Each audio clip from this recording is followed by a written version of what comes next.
بسم اللہ الرحمن الرحیم، السلام علیکم۔ میں اعجاز بخاری ہوں اور میں آج آپ سے جس موضوع پہ بات کرنے جا رہا ہوں وہ ہے آرگنائز کرنا، چیزوں کو ترتیب کے ساتھ رکھنا۔ میں چونکہ لائف کوچ ہوں، لوگ مجھ سے رابطے کرتے رہتے ہیں، بلکہ آپ کو شاید بڑی عجیب یہ بات لگے کہ بہت سے ایسے گھروں میں بھی مجھے جانے کا اتفاق ہوا کہ جہاں میں نے ان کی پوری فیملی کو ساتھ میں لا کے انہیں بتایا کہ کچن کو کیسے سیٹ کرتے ہیں، اسٹور روم کو کیسے سیٹ کرتے ہیں، اور اس میں خاص طور پر ہم جو وہ خواتین حضرات سب کو اس میں انوالو کرتے ہیں، وہ بچے بھی اس میں انوالو ہوتے ہیں اور انہیں بتایا جاتا ہے کہ کیسے چیزوں کو ہم ٹھیک کر سکتے ہیں۔ ایک چیز ہمیشہ ذہن میں رکھیے، ترتیب لگانے کے لیے دو چیزیں اگر ہم ذہن میں رکھ لیں وہ یہ ہے کہ ہم لوگ چلتے پھرتے ہم نے جہاں چیزیں نظر آ رہی ہیں اٹھا لینی اور کہاں رکھنی ہے رکھ دینی ہے، چلتے پھرتے ہوئے۔ یہ نہیں کہ میں اس کو آ کر واپس دیکھ لوں گا یا دیکھ لوں گی۔ اور اگر ہم یہ کام کر رہے ہوتے ہیں تو ہمارے بچے ہمارے ساتھ وہ کام کرنا شروع کرتے ہیں۔ مثال کے طور پر آپ یہاں سے گزر رہے تھے اور آپ کو نظر آیا کہ وہاں کپ پڑا تھا، وہاں پلیٹ پڑی تھی، اور جاتے جاتے وہ اٹھا کے آپ کچن میں لے گئے، تو آپ نے چلتے چلتے وہ کام کر لیا صاحب جی۔ اسی طرح آپ کو یاد ہوگا بچپن میں بھی ہمیں کہا جاتا تھا کہ جہاں سے چیز اٹھاؤ وہاں پر واپس رکھ دو۔ ہم کیا ہوتا ہے کہ چیزیں اٹھا کے وہاں واپس رکھنے کے بجائے جہاں اٹھا کے رکھی ہوتی بس وہیں رکھ دیتے ہیں۔ مثلا ہیئر ڈرائر ہے آپ کے پاس، آپ کو پتہ ہے اپنے ہیئر ڈرائر سے اپنے اپنے بال ٹھیک کیے ہیں، تو اس کے بعد اسی طرح اس کے وہ جو تار وار لپیٹ کے وہ اگر اپنے ڈراور میں رکھتے ہیں تو صاحب ڈراور میں اسے آپ رکھ دیجیے۔ ہم نارملی کیا ہوتے ہیں جہاں سے چیزیں اٹھاتے ہیں جو کہ وہاں رکھتے نہیں ہیں، اور جب بڑے ایسا نہیں کرتے تو بچے ایسے کیسا کر سکتے ہیں؟ پھر اس کا نتیجہ کیا نکلتا ہے کہ اگر آپ کا بچہ سویرے اٹھ کے اپنی جرابیں اپنا جوتا خود نکالے گا جہاں اس نے رکھی تھی، تو اگلے دن وہ پھینکنے سے خیال رکھے گا کہ یہ جو آ کے یوں پھینک دیتے ہیں، بستہ ادھر رکھ دیا، کتابیں ادھر رکھ دی، چیز ادھر پڑی ہوئی ہیں نہ۔ جب آپ ان کو اس طرز کی انہیں تربیت کرائیں گے، یعنی آپ ان کے بیگز مت بنائیے، انہیں بیگ بنانے دیجیے تاکہ وہ سیکھ سکیں۔ آپ ان کے جوتے مت صاف کیجیے، انہیں جوتے صاف کرنے دیجیے تاکہ وہ اپنے جوتے صاف کر سکیں۔ آپ جب آدھے سے زیادہ کام اپنے بچوں کو آپ خود کر رہے ہیں تو آپ تو اپنے بچوں کو تیار ہی نہیں کر رہے کہ وہ دنیا میں اپنے آپ کو دیکھ کیسے سکیں گے۔ اور جس گھڑی آپ انہیں تیار نہیں ہونے دیں گے اور آپ ان کے حصے کے کام، میں نے تو آج بھی دیکھا ہے کہ اچھی خاصی عمر کا بچہ 10 11 12 13 سال کے بچے والے کے منہ میں لقمے اگر ماں ڈال رہی ہے تو آپ اس بچے سے کس بات کی توقع کر سکتے ہیں؟ اسی طرح سے بچے، اور اس کا طریقہ کار کیا ہے کہ والدہ بیٹھے یا والد بیٹھے، بلکہ اچھی بات ہے پوری فیملی بیٹھے۔ یہ جو آپ کی ڈائننگ ٹیبل ہوتی ہے بڑی شاندار جگہ ہوتی ہے، اس کے اوپر ایک بڑا سا پیپر ڈالیں اور اس پیپر کو کہیں کہ یہ ایک پیپر ایک کمرہ ہے۔ اب اس کمرے کی ہم ترتیب لگانا چاہتے ہیں کہ اس کمرے کو ہم چاہتے ہیں یوں نہیں یہ یوں لگے، تو وہ کیا کرے، اس پیپر کے اوپر ڈرا کرے۔ یہ نہیں کہ آپ کو ڈرائنگ کا بڑا ماہر ہونا چاہیے، ایسا کوئی مسئلہ نہیں، اپنے ڈبے بنا دیں۔ مثلا آپ نے کہا یہ کونا ہے، یہ کونا ہے، یہ کونا ہے، بچوں کو ڈائریکشن بھی سمجھ آتی ہے۔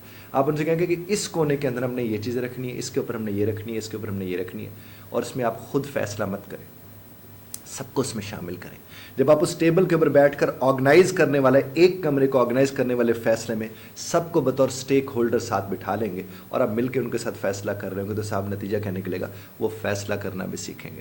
اور وہ کیسے سیکھیں گے؟ آپ نے ایک لمحے کو کہا کہ میرے خیال میں یہ کرسی ہم اس سائڈ پہ رکھیں گے اور یہ والی جو ٹیبل ہے ہم اس سائڈ پہ رکھیں گے، اور آپ کا بچہ کہتے ہیں نہیں بابا وہاں نہیں رکھنی، یا بیٹی کہتے ہیں نہیں بابا وہاں نہیں رکھنی، یا نہیں ماما وہاں نہیں۔ آپ ان کو یہ نہیں کہو تمہیں نہیں پتا، آپ انہیں کہیں کہ بیٹا آپ وہاں نہیں رکھنی تو کہاں رکھنی ہے، اور اگر وہاں رکھنی ہے جہاں تم کہہ رہے ہو تو کیوں رکھنی ہے، تاکہ وہ بچہ ریزن دے، وہ آپ کو بتائے کہ ریزن کے ساتھ سب کا سب چلتا ہے، اور اگر ریزن نہیں ہوگی تو چیزیں بہتر نہیں ہو سکیں گی۔ تو آپ کا بچہ ریزنیبل ہوتا جائے گا چونکہ اس کے پاس ریزن ہوگی، اور جب پیپر کے اوپر بن جائے پھر سب کو کہیں اب آپ سب سٹیک ہولڈر ہیں، ہم سب نے مل کر ایک فیصلہ کیا، اب اس فیصلے کا احترام ہم سب نے مل کر کرنا ہے۔ اس کا بہترین طریقہ یہ اسی پیپر پر سب سائن کرو، تاکہ اب طے پا گیا ہے کہ اب یہ فیصلہ سب نے مل کر کیا ہے اور اس کے مطابق اس کمرے کی سیٹنگ چینج ہوگی۔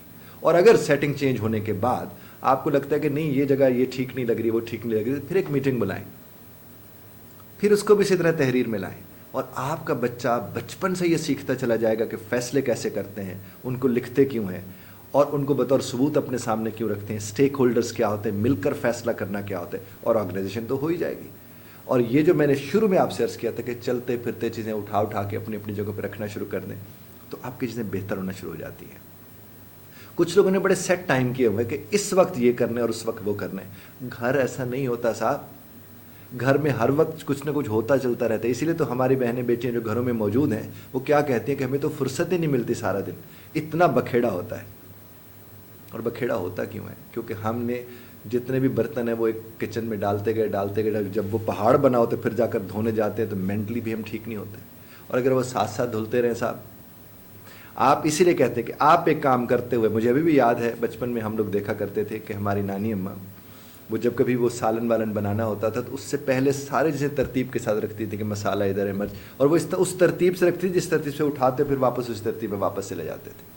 بڑے تھوڑے وقت میں بہتر چیزیں ہو جاتی تھیں. ہم جب چیزیں پائل اپ کرتے جاتے، اکٹھی کرتے جاتے کہ اب اس کی باری آئے گی، اب اس کی باری آئے گی، نہیں.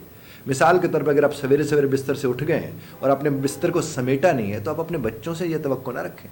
وہ بھی پھر یہ کہ اگر میں ہاتھ دھوؤں گا، منہ دھوؤں گا، برش کروں گا، پھر آؤں گا اور پھر سے بستر سمیٹوں گا، نہ. بستر سمیٹ کے یہ سب کرنے جانا چاہیے. جب آپ یہ کریں گے وہ آرگنائز ہونا شروع ہو جائے گا. اس طرح اس نے اپنی کتابیں ہیں، کیا وہ ترتیب کے ساتھ رکھ رہے ہیں؟ ہم اپنے بچوں کو شیپس ویسے تو سکھا رہے تھے پیج کے اوپر، کتابوں کی، نوٹ بکس کی، پیپرز کی بھی تو شیپس ہیں اور سائزز ہیں، اور اگر آپ اس کے مطابق انہیں سائزز کرانا شروع کر دیں گے تو صورتحال مختلف ہو جائے گی. خدا آپ کو اور ہمیں سمجھنے اور سمجھانے کی توفیق عطا فرمائے. بہت شکریہ دھیان سے سننے کا. اور یہ بات میں نے فیملیز کے لیے کی ہے. آپ کی نسل کی بات آپ سے کر رہا ہوں صاحب. خدا آپ کو اور ہمیں سمجھنے کی اور سمجھانے کی توفیق عطا فرمائے. اختلاف رائے کا حق آپ محفوظ رکھتے ہیں، بذرا طرز اختلاف رائے کا خیال رکھیے گا.